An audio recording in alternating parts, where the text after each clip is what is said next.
Good morning and happy Thursday, although it feels like a Tuesday because yesterday was Monday.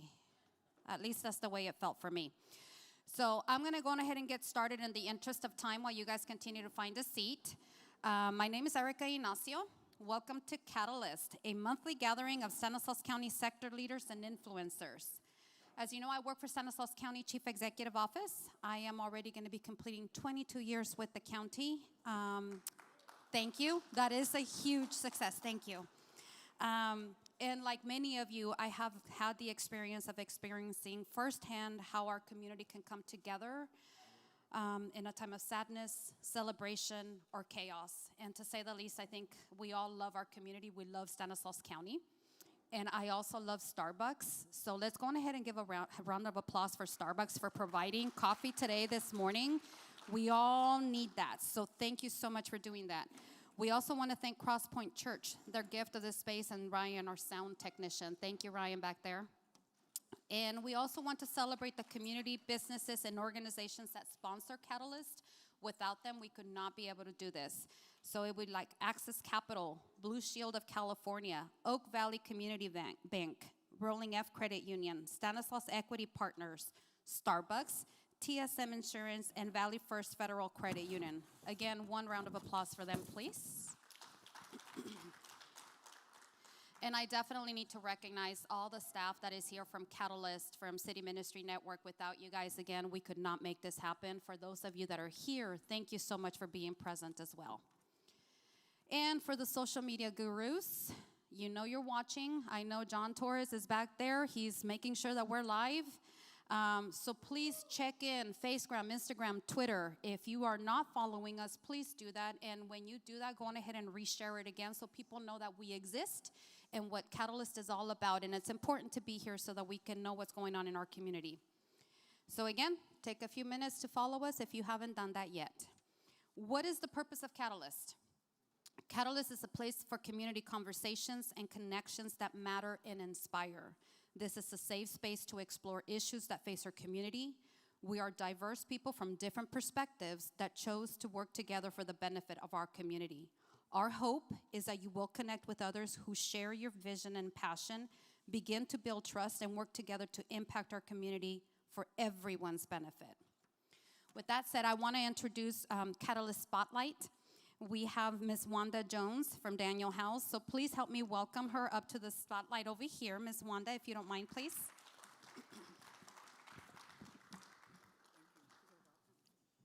Thank you. Hi, my name is Wanda Jones, and I'm currently the CEO and founder of Daniel House, Transitional Housing for Men. Okay. Yes. Is that good? Okay. I was looking for the first slide. However, 20 years ago, I was far from CEO material. At the lowest point of my life, I made the decision to enter a sober living house that personally saved me from the lifestyle of addiction and homelessness. This decision transformed my life in so many ways because someone offered me assistance through this sober living. I can tell you that I have served as a volunteer in numerous recovery homes, shelters, safety centers, as well in my church throughout the past 20 years. I am currently retired from a career in nutritional services, which allows me the freedom to walk out my passion of helping others as I myself was helped. Today, the biggest passion of my heart is my involvement in Daniel House. I can't get the slide on.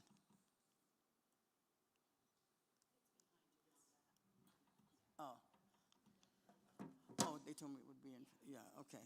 So, since my own sobriety, I began seeing many people I personally knew that were slipping through the cracks of the system. My heart was broken to the multiple funerals I was attending.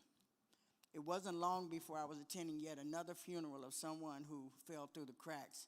This young man had a family that loved him and wanted him, yet he chose a life of drugs and living on the streets instead.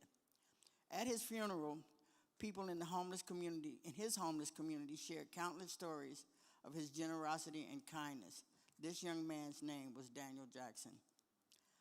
I was inspired because of the many stories his friends shared of how he gave freely, although he himself didn't have much. He was known as a kind and generous man. Lord, let not another life be lived without meaning.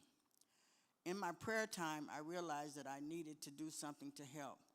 The thought came to me of opening a home for men where they could mutually create a supportive community, a place that offered support at their point of need, giving them an opportunity to trust and be trusted, a place that could have helped Daniel, but how? A friend suggested that I attend Catalyst, where I was exposed to other like-minded leaders making a difference in our community. I was encouraged to follow through with my vision. During these numerous Catalyst meetings, many connections were made, which gave me tons of information as well as additional connections. As I continued sharing my vision with others, Randy Clark suggested that I make an appointment with John Torres with City Ministries. John suggested that I create a business model. It wasn't long before Daniel House had a rough draft business model. I was next connected to Joe Duran and staff at Stanislaus Equity Partners, who assisted in reviewing and finalizing our business model. I am proud to say that after working with STEP, my vision finally came to pass with the opening of our first Daniel House. What's next? Thank you. What's next? Newer appliances, washer, dryer, refrigerator, outdoor furniture, and a larger TV would be great. The future dream of Daniel House is more Daniel Houses, where we can have affordable living in a drug-free environment that is clean, safe, and nurturing for those that are less fortunate. If you would like to learn more, please contact us through our website or call me directly. I'll show this on the slide. They're showing it already. But that's the house where the guys live in. There's 4-bedroom home, 2 bathrooms. That's the outside. And so, if there's any questions, you can go ahead to the last slide. Those are the guys that actually live at the home. That is a brotherhood there that are responsible to each other. Okay. And that is our website, and you can contact us through there if you'd like to help out. But I meet with them monthly and create goals and business models for what they want to do with their life and where they want it to go. Meaning if they need to clear up DMV, if they're concerned with saving money to purchase a house. I've had a couple of bankers and a couple of realtors that came into the house and spoke to them about how to go about achieving those things. And they've been very receptive, and they're given a composite notebook so that they can write out their 30, 60, 90, 6-month, 1 year, and 5-year goals. So that's about it. Any questions? Yes, ma'am.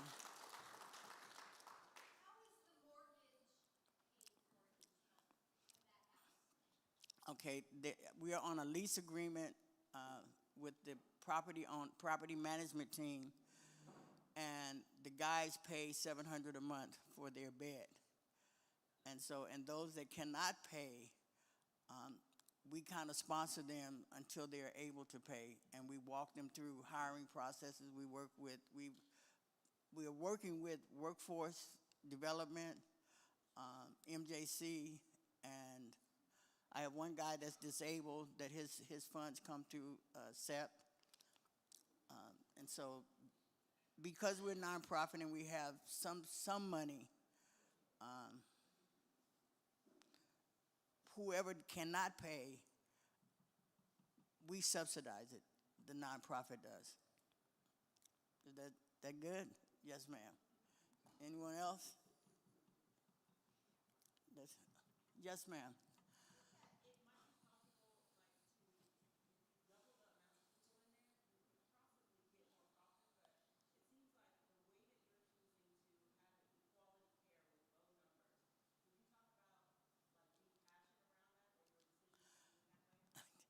Yes, that is very passionate. Thank you. My feeling is that you cannot think when you're piled up amongst each other. We're not herding people into a home, that we're actually giving them space to actually think when they come in from work, to process information, and to have their own private space. I think it's very important that we don't herd people and expect them to advance or to achieve anything when there's 4 or 5 people in one bedroom, or that there's no living room, or there's no kitchen where there's beds in there instead of the actual space is made for. And they thrive better. They actually thrive and they make community. These guys actually work with each other and share information about what their accomplishments were, what their downfalls were, and how they can go further with the job that they're in. And so part of Daniel House's vision is that if a person does not have a career-minded job, that they're willing to work and go to school, and we help them navigate the systems for that. Thank you.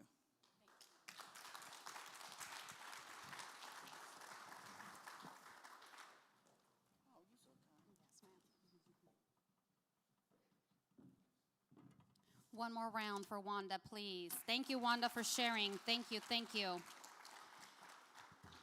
Okay, so as we mentioned, one of the main purposes of Catalyst is to bring people together. So now you're sitting at a round table, and this is the opportunity to share about what you are doing in the community, which may help spark trusting relationships. So we have a question for you. And do you have a dream that you think you could make this community a better place to grow up in? If resources were not a factor, what is one dream you would love to see realized that would benefit the community? And I know that's a huge ask, right? But remember, there's not a factor for resources, right? Like everything is unlimited and you have it accessible to you. What would be your dream to make the community a better place? Please go on ahead and talk amongst your table. We'll give you guys a few minutes. I know you all probably didn't have a moment to share, but we're going to go on ahead and get started, and towards the end, we'll give you guys a little bit more time to discuss what would be that you would want to bring to the community if resources were not a factor. I heard somebody saying that they want a Monterey aquarium here, and I'm like, that would be so awesome. I mean, talk about bringing community. Where do I put my coffee? There we go. Okay, so we're going to get started on to the next phase. So I am going to introduce you to Richard Murdock. He is the fire warden and the assistant director of Stanislaus County's Office of Emergency Services, or OES. OES serves as the county's leadership hub during all major countywide emergencies and disasters. And I would also say nationwide or worldwide, because I see COVID as being one of those things. This includes responding, directing, and coordinating state and federal resources and mutual aid assets across all parts of our county to support the diverse communities across the county. Richard's career in fire, emergency medical services, and emergency management expands over a 25-year period. Thank you, Richard. Richard has been married to his wonderful wife, Michelle, for the past 35 years. Richard and Michelle have 3 adult children and 6 grandchildren. Yes. Okay, please help me welcome Richard Murdock up to the stage.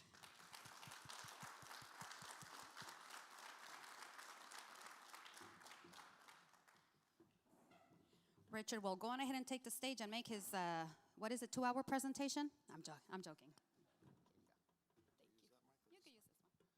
Well, good morning, everybody. It's such a pleasure to be here. I'm going to lift this up just a moment. Most people are not the height of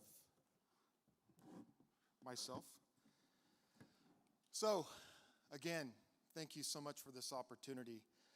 Before I begin, I'd like to start by introducing our team at this table over here to my right. We could not be as successful as we are without this team, and they bring a lot of experience and education and to Stanislaus County. So, Ruben Wagner, if you could stand up, please, is our emergency manager. He's the emergency manager for Stanislaus County. Aaron Wilson is the emergency services coordinator over response and recovery. Dan Schroeder is our emergency services coordinator over training and exercise. Julissa Matute is our emergency services coordinator over planning, preparedness, and mitigation. And then Marcia Barone, but actually she just got married recently and has a different last name. And I'm sorry, I don't remember your last name. She is our emergency services analyst, and she's over outreach and coordination. So everything on that back table is the work of Marcia. So to begin with, let's go ahead and start with this nice little video presentation that we have.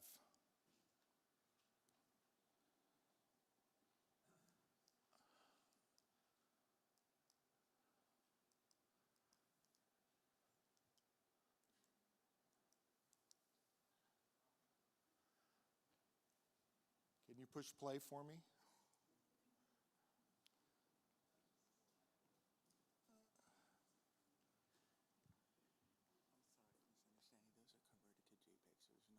No video. Oh, it's okay. So if you can see that nice clear picture there, that is a JPEG, that is not a video, so we will move on to the next slide. And so part of our job is to adapt and overcome in critical situations. So I just want to give a little introduction to the Office of Emergency Services. There's several responsibilities that we have within Stanislaus County. The first is that we maintain the Emergency Operations Center in Stanislaus County, and I'll get a little bit more involved in that as we move forward. It's really the focal point. Our Emergency Operations Center is the focal part and point for local coordination during a disaster. So when a disaster takes place, there's a process that we go through in order to activate an Emergency Operations Center. And so if you've watched any of these war movies or any of these movies that really need some strategy and tactics that are in place, and you see all the televisions on the wall and everyone's huddled around a screen, that's kind of what it looks like in our facility. It's on a smaller scale, but we have what's called an Emergency Operations Center. We bring in the coordination, the stakeholders, in order to provide us an opportunity to mitigate the disaster and to try to be out in front of it. The Office of Emergency Services also facilitates the Operational Area Committee as well as the Disaster Committee. Those two committees are very important to Stanislaus County because they're made up not only of our stakeholders and partners, but also of political leadership that comes together as we bring information to them on planning, exercises, events that are taking place within the county. We give a lot of reports during those meetings. We have them on a quarterly basis. The Disaster Council meets once a year. And so it's a body that actually approves all of our planning processes for Stanislaus County. If you ever visit Stanislaus County website, you go to stanemergency.com or you go to the Office of Emergency Services, we have a lot of plans that are on that website that are approved by our Disaster Council. So all of the plans that you see are vetted through that process. The function of the Office of Emergency Services is kind of threefold here. We are the day-to-day administration of Stanislaus County's disaster management through our 4 pillars of emergency management, which is preparedness, response, recovery, and mitigation. And I'm going to talk a little bit about this before we get into the scenario about the dam that's going to break and what you should do in the event of something of that nature. We're also responsible for developing the emergency operations plan. And within that plan, there are 15 annexes tied to fire or health or communications. And I'll briefly show you a slide of all of those responsibilities and those annexes that are part of this plan. Because as you can imagine, we have a disaster that strikes in Stanislaus County. It takes more than just this table to effectively mitigate that disaster. I've got a couple of examples from COVID, because that was the longest standing activation of an emergency operations center in the history of Stanislaus County. We were activated for 18 months, meaning, and I'll talk a little bit about this in a slide to come up, meaning that we were full-time service assisting public health in mitigating COVID. And so all of our time, all of our efforts were really dedicated to that outbreak, that COVID outbreak. We also coordinate training, planning, and exercises for first responders and emergency management personnel. And so on a larger scale, there are certain requirements that emergency managers as well as first responders need to have with regards to emergency management. Our office is responsible for providing that training as well as the exercise to test those plans that we implemented prior. So, the 4 pillars. Preparedness was the first one that I had mentioned, the 4 pillars. I just want to give you a brief overview before we get into some questions and some examples here.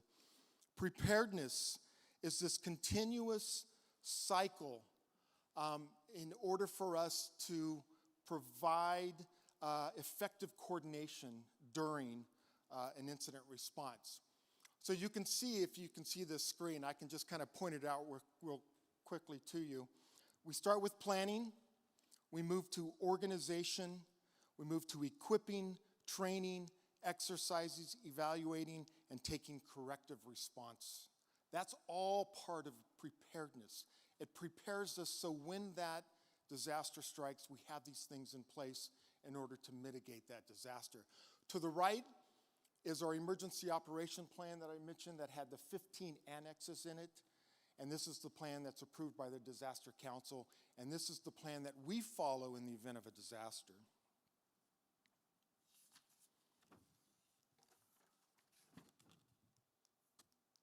The next is response. And response really is the actions taken to save lives and prevent further damage. It's really putting those preparedness plans into action. To the right, you see a planning P. We follow this when we activate our Emergency Operations Center. It gives us the direction on when things should take place within the Emergency Operations Center to provide the coordination in order to mitigate the disaster that's taking place. There's 3 C's that was instilled into my mind years ago when I first entered into this arena of emergency management. Communication, coordination, and collaboration. And those are the 3 that are very important to us in order for us to move forward and mitigate a disaster in this county. Are we perfect at it? Absolutely not. There's things that we need to do to improve upon, and we'll talk a little bit about that here in just a few seconds. But it's the platform that we stand on as an emergency services or an emergency management department in order to effectively mitigate a disaster that takes place. The next is recovery. And recovery is the actions taken to return to a normal or safer situation following an emergency.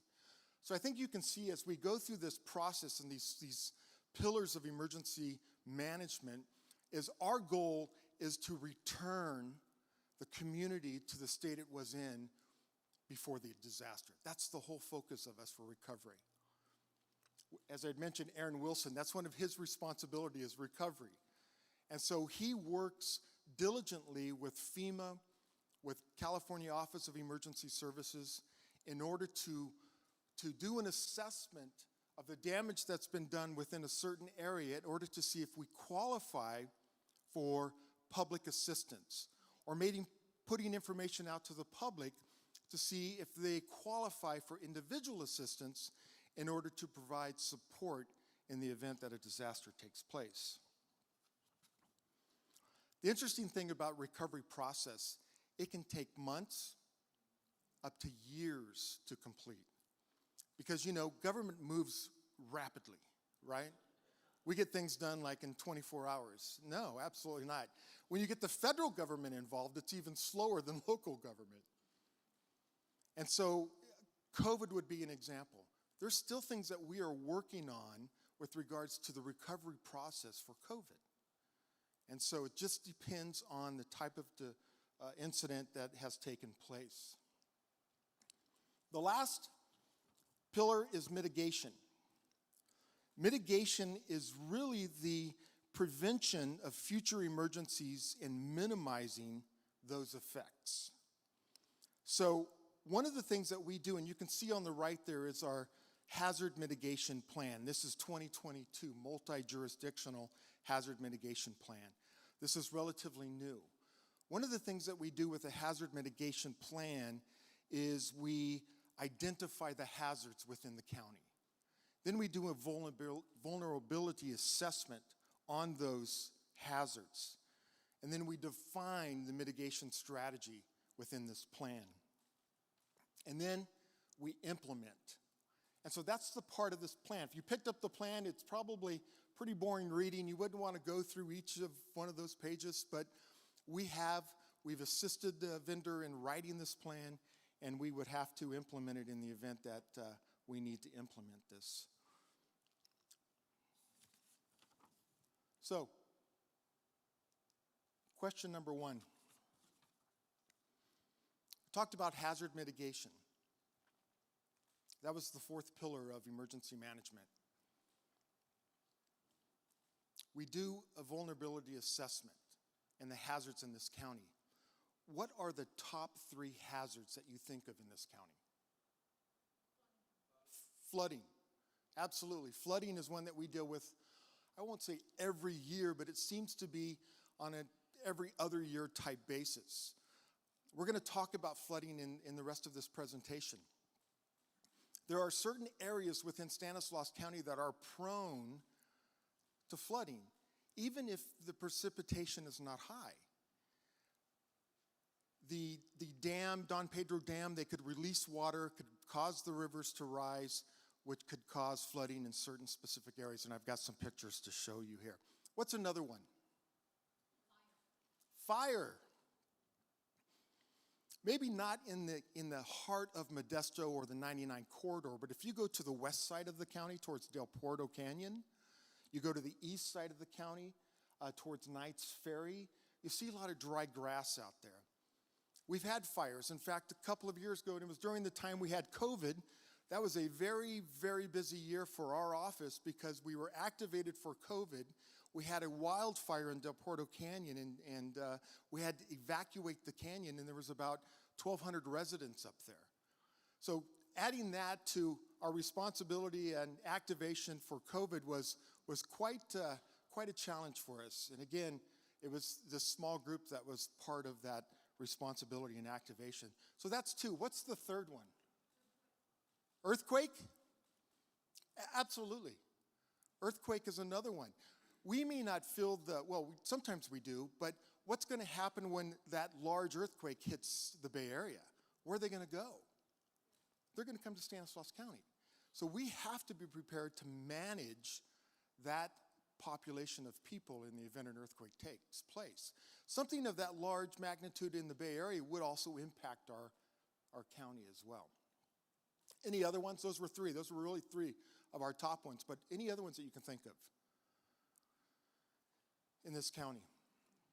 What are we going through right now? Heat. Heat and cold. There are vulnerable populations that we have to focus on with the heat and with the cold temperatures. And we're going to talk just a little bit about that. In fact, I'm going to have either Aaron or Ruben come up at the end of this and just talk a little bit about our action report and our planning for improvement. So yes, we've got another weekend coming up with some high heat. And there are certain requirements that we have to follow that's posted by the National Weather Service to activate us in order to activate a cooling center or a cooling shelter, because there's a difference between the 2. So, how this all plays into part. A disaster happens locally. Our responsibility is to look for resources within our operational area. Our operational area is Stanislaus County.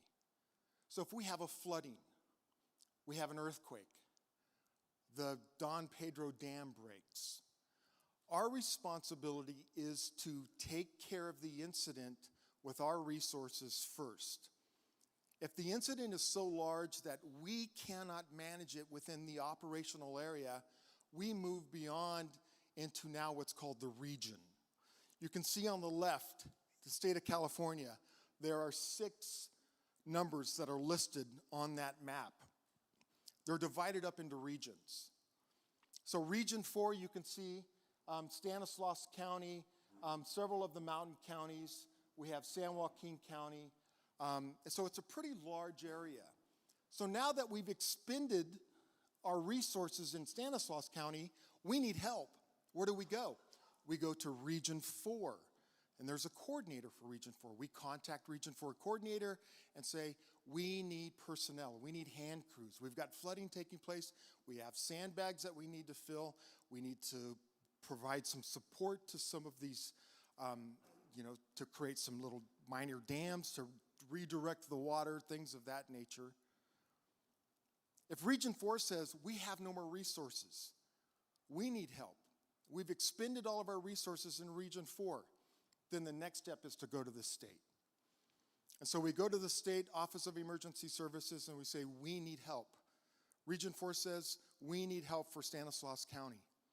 And so then they provide resources to Stanislaus County. Now, if the state, something so large in the state that happens that we cannot provide support for the state of California, then we go to FEMA, the federal agency, to ask for help and to provide some support for us. And so there is a process, and I know that question has come up to me in the past. It's like, how do you get resources from the state of California? Well, there's a process that we have to follow in order to request those resources. So, here we are. So I painted a foundation for you for our office and what we do. I'm going to take you a little bit behind the scenes now. You get breaking news. And I mentioned this in the video that I was fortunate to do. We have the Don Pedro Dam breach. It's going to impact this county. You can see this slide here. It paints the scenario of a 7.2 earthquake that hits the San Andreas Fault up in Calaveras County. So large that it impacts and fractures the dam that's holding a lot of water. The dam breaks. We've got about 12 hours to evacuate. We received the notice. There's an alarm in the little rural town of LaGrange that will go off. It's a siren that goes off, notifying all the residents in that area that the dam is just broken. And they have a much faster time to evacuate and get out of the area than we would. So, 12 hours to evacuate. In approximately 24 hours, there will be 4 to 5 feet of water. The map to the right, you can see, shows Stanislaus County. You can see the outline of the county. This is called a flood inundation map. Turlock Irrigation District provides this map to us. The dam breaks. This is the area that's going to flood. So you can see the 99 corridor, you can see San Joaquin County, and you can see parts of Merced County that are impacted by the flood. That much water that's coming out of that dam. 4 to 5 feet of water in 24 hours. The area that you reside in will be impacted. So that kind of sets the stage. What do we do now?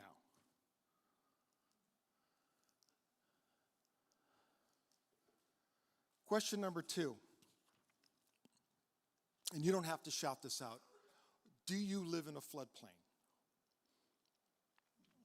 And it's interesting, and so definitely during the scenario that I just gave you with the dam breaking, we probably all live in the floodplain. But just the recent storms that we went through, do you live in a floodplain? And the reason we ask that is because if you have damage to your home or to your property, there's a process that we have to go to in order for you to receive reimbursement through the government. You have to have insurance, obviously, first. So if you're in a floodplain, hopefully you have insurance for a floodplain, because that's the first thing they're going to ask you. If you don't know if you live in a floodplain, you can go to stanislaus.com under the planning services, and there will be a link that you can put your address in, and it will tell you if you live in a floodplain or not. Just a good tool to have. Question number 3. You awake in the middle of the night to find 3 feet of water in your home. What immediate action are you going to take? and you don't have to shout it out, but just something to think about. What are you going to do? It's like there's this funny smell, this mildewy smell that's taking place right now in our home. You wake up and you see this water just pooling, static water throughout your house. What do? Question number 4. What is the first thing you would grab and take with you if you had to evacuate? And again, this is part of that preparation. And we talk about a flood, we talk about this dam break, but say it's something smaller. Say it's a fire in your home. Say it's something different. It's an electrical outage when it's 108 degrees outside.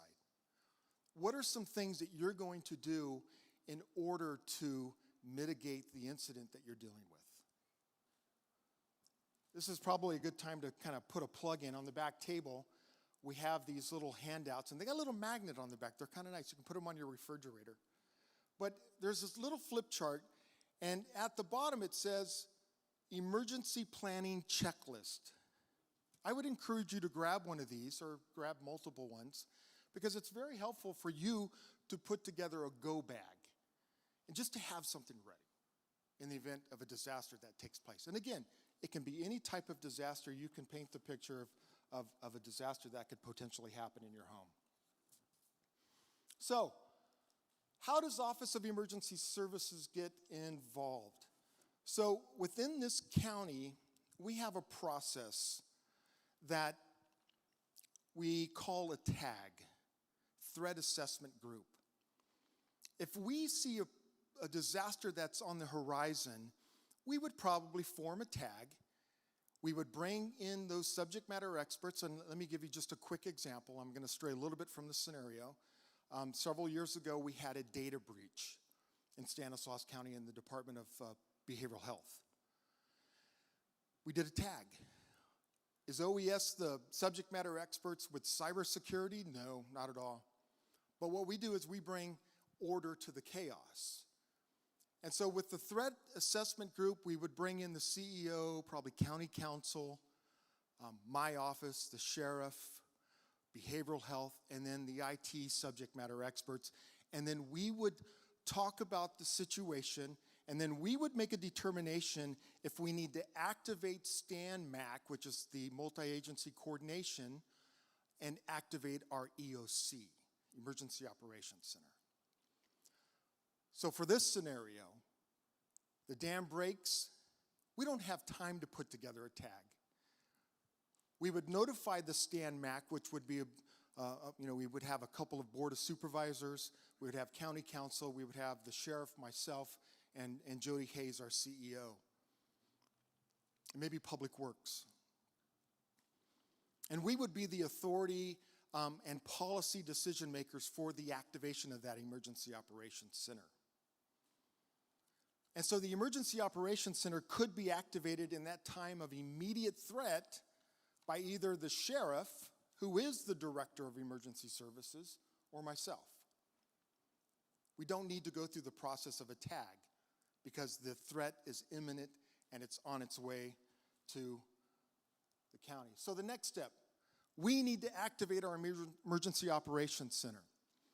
So at 3705 Oakdale Road, that's where we have our current Emergency Operations Center. We would make a determination, do we activate this at a level 3, which is the lowest, which would just take maybe this table to run the event, something smaller in nature. Level 2, which means we're kind of going outside of our operational area, maybe into the region, or level 1, where it's going to be involved with the state and possibly FEMA. And so for this situation right now, the dam breaks, water's flowing, we're activating our Emergency Operations Center at a level 1, which is the highest level and is going to require the majority of our partners in order to effectively run that emergency. So what is the initial plan for OES? Well, first we're going to consider moving our EOC to higher ground. Obviously, if we're in that flood zone, we're going to need to move. We have a mobile incident command post. We can move it to a higher ground, which would probably be on the west side of the county, some location, maybe on the east side where it's higher grounds, to run effectively this EOC. We would assign what's called a command and general staff. We would develop SMART objectives, which are specific, measurable, actionable, relevant, and time-based. We would develop a joint information center, which is specifically for the public information officer, the media control, getting the information out to the public, getting the information out on television, out to the newspaper, to social media, to the radio, and so forth. We would establish our briefing times. How often do we meet? Who needs to be in those meetings so we can put together a plan? We would assign our planning coordinator responsibilities of developing an emergency action plan. We would also consider developing a unified command, which means we would have multiple disciplines: law, fire, EMS, public works, County Board of Supervisors, County Council. That's part of that unified command in making the decisions and moving forward. Incident command system is a huge part of what we do. And so the incident command system really brings an integration of individuals to provide support and structure to an incident. You could plug in the incident command system if you were moving from California to Texas. I mean, it's that intricate, and we rely on it. We may not be that subject matter expert, as I mentioned with behavioral health and the data breach, but we can bring organization, put a plan together, and help you mitigate the issue that you're dealing with. And that's something that we do very well with the incident command system. There's really 14 proven management characteristics, and I'm not going to list all 14 of them, but some of them, one that's a very good example is common terminology. So if we put at the top, we have an EOC manager, which is our command staff, our public information officer, our safety officer, our liaison, and then our general staff, which is listed out there as operations, planning, and logistics. And I know I'm talking fast, but I think I'm kind of getting short on time because Erica's standing over here to my right. But we have common terminology, meaning that if I was deployed to, let's say, Spokane, Washington, we have one person there that is from Spokane, Washington, I assume. I could walk into their emergency operations center and I could plug into the incident command system because it is universally common terminology and process. That's the beauty of it. I'm going to move faster here. Sorry. You're making me nervous over there. So, this is an example of the incident command system organizational chart that we use for COVID.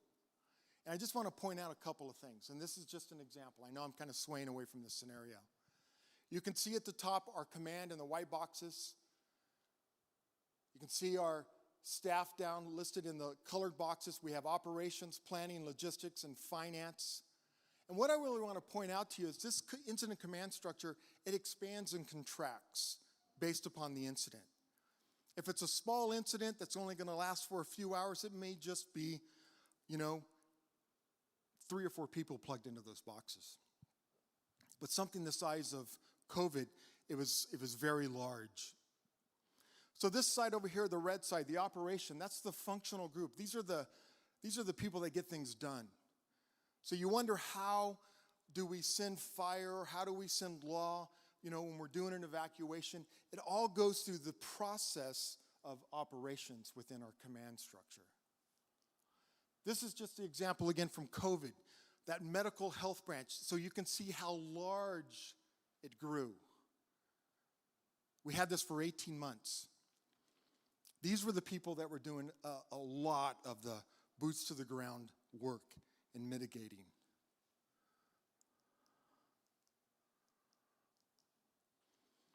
If you remember earlier, I talked about our emergency operation plan. And I said there were 15 annexes to our plan. These are the annexes.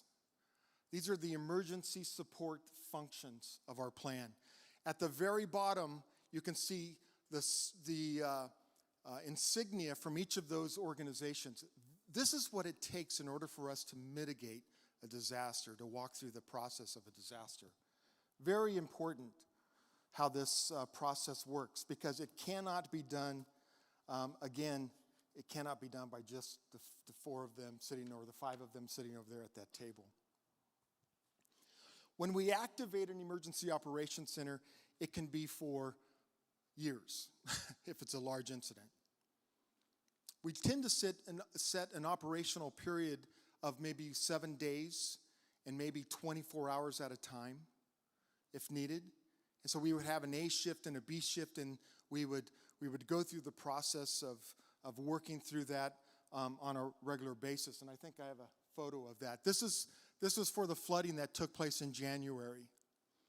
And you can see on the left, Stan Mackett had listed Jody Hayes, Sheriff, myself, Tom Bowes, Buck Condit, Chance Condit, and then the EOC director was myself, Reuben Wegner was the deputy director, and then the Unified Command was myself, Sheriff Dirksey, and Public Works. So sometimes you wear multiple hats in this type of a situation. And then it broke down by responsibility. This was during the day, and then our B shift was at night. There you go. We had 12-hour shifts. A shift was 0700 to 1900. B shift was 1900 to 0700. So we were very busy during that time. So as we progress, I'm going to take you through some of the slides and kind of walk you through how this was activated.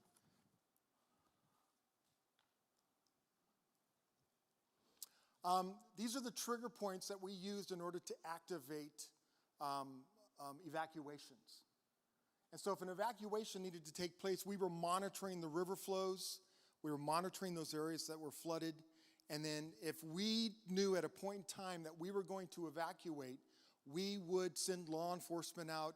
We would do the knock on the door. This was either a warning or this is a mandatory evacuation, and you need to get out because water's going to be heading in your direction here very shortly. Some of the resources for the public and the community. As you can see, these are some things that if you follow us on social media, the sheriff would post a video almost on a daily basis. Social media provided an opportunity and links of what was taking place within the county. And again, this is just an example of a dashboard that we created. GIS was a very important part of our activation. We used them to create maps with layers that would tell us that if this flood reached a 50-foot location or a 65-foot or a 70-foot, what residential areas would be impacted?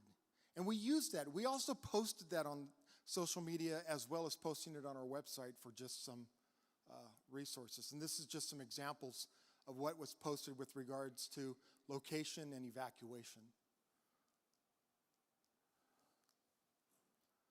This was the real-time GIS mapping that I had mentioned that was available. Shelters for evacuees was extremely important. We worked with our community services agency, our care and shelter. We were able to secure Creekside Middle School in Patterson, Red Shield Center in Modesto, and the county fairgrounds for those evacuees to move to. If there was a transportation issue, we worked with the transit in order to move those individuals from a location to another location. These are some examples. This is Catfish Camp. It seems like every year when Don Pedro releases a lot of water, there's a lot of water that impacts this camp. And it seems like every year we're evacuating the individuals that live there. It's a very small group of people, but again, we provide services to them through Community Services Agency after they're evacuated.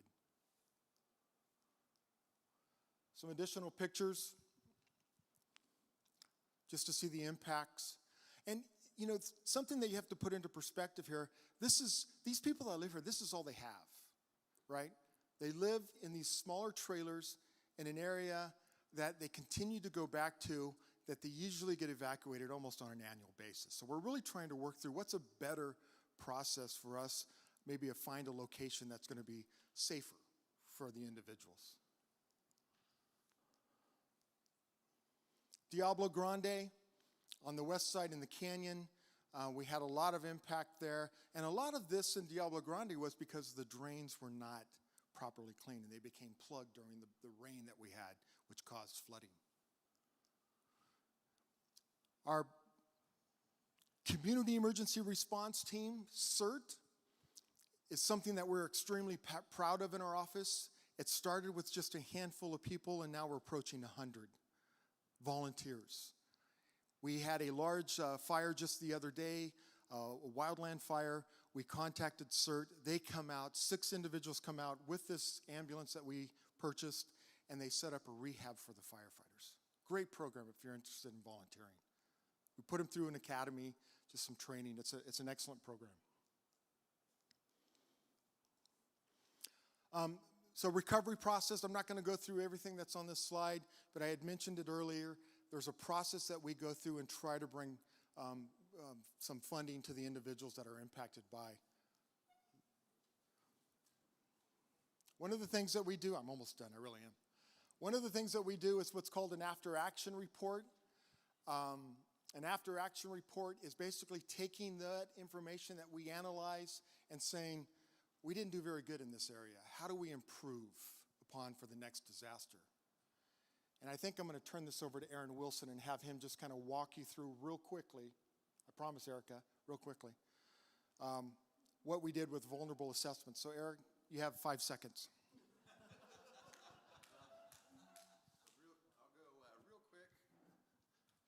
This is actually an after-action report that some of you may have been involved with a few years ago during COVID. In 2020, we met with the faith-based community and talked about what could we do better? What are we doing well? What could we do better? We came up with some recommendations from that, and if you can, next slide.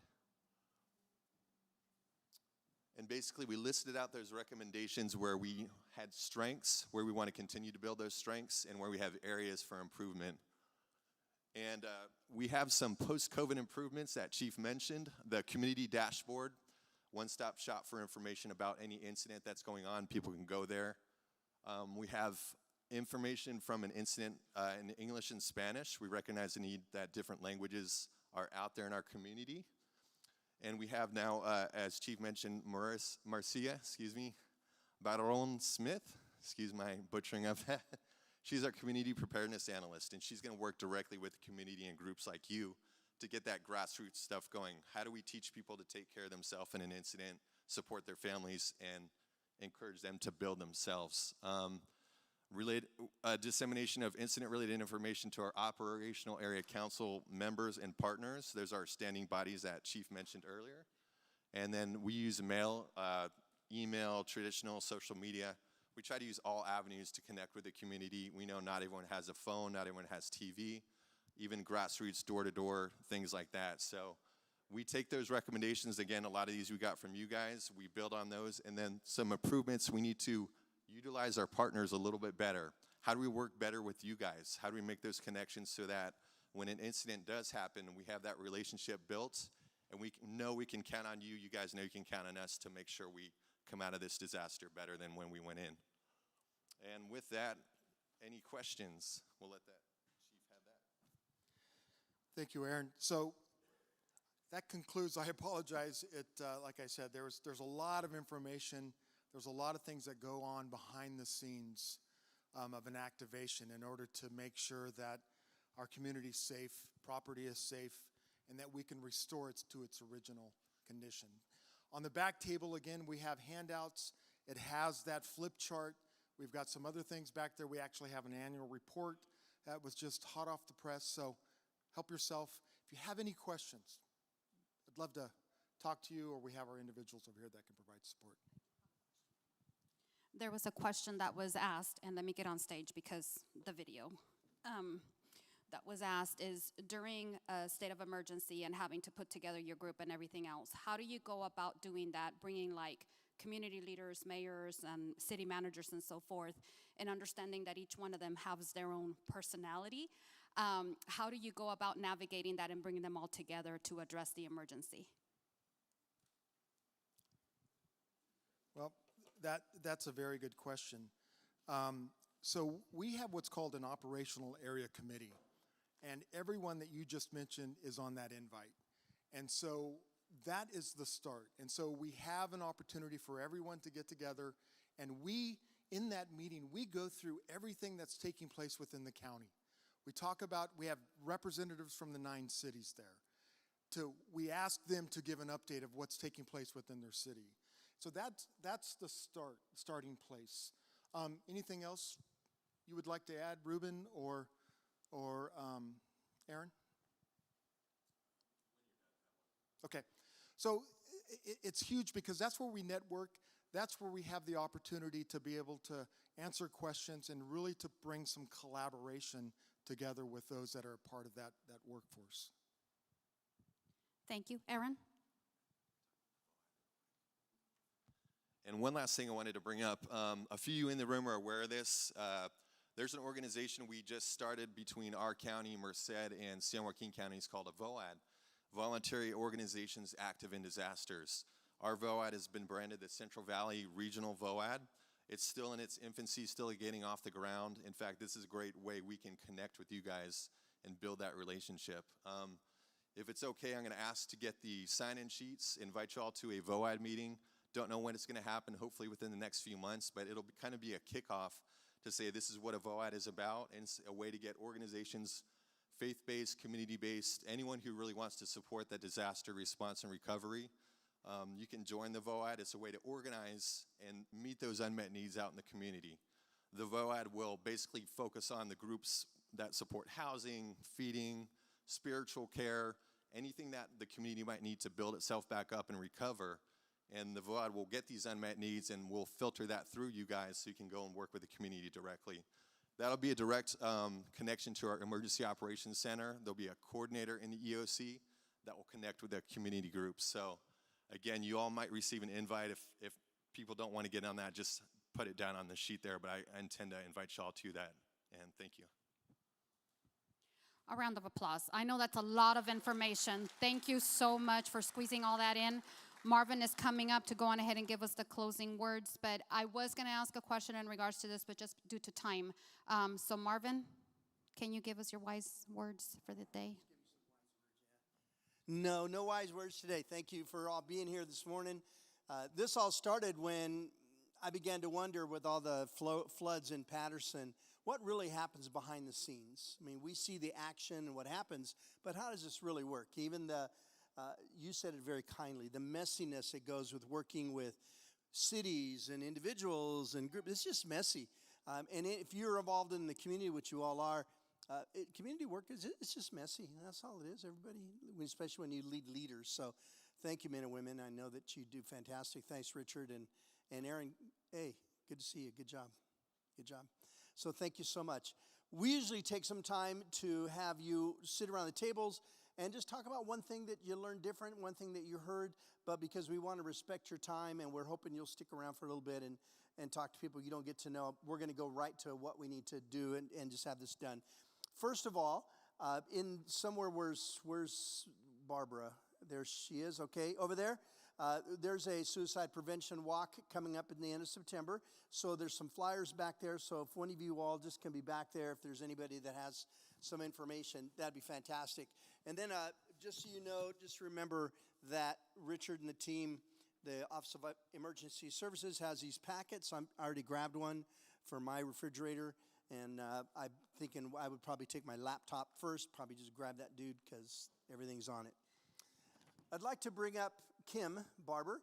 And Kim, again, how some of these work is, so August is coming up, and I think, well, how is really the health and well-being, the mental health and well-being of our young people?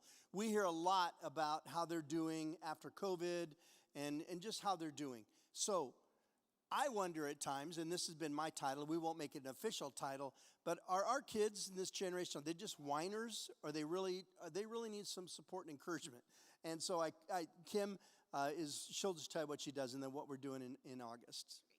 So I'll be here in August to talk about some of the programs that we do at the County Office of Education. I also volunteer with NAMI. Stanislaus NAMI is the National Alliance of Mental Illness. You know, mental health plays a really important role in our lives, in all of our lives.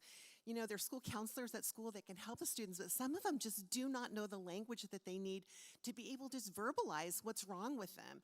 And so what we're doing at the County Office of Ed is we've rolled out a program called NAMI on Campus High School Clubs. And the students, they're student-led clubs that help students to be aware of what mental health is.